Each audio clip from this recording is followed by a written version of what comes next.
yanzu na buɗe data na ga status, daga abin da ya faru yanzu, hukuncin da aka yanka Maryam Sanda. Na yi kuka sosai. Wannan ba abu bane da za mu zage ta ba, kowa yana da tasa kaddara. Abin da za mu ce shine mu ce Allah ya sa wannan shine ƙarshen wahalarta, mu kuma Allah ya raba mu da muguwar kaddara, ya Allah.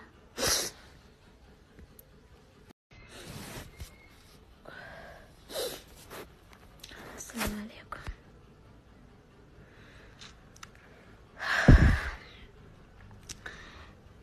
Yanzu na buɗe data na ga status,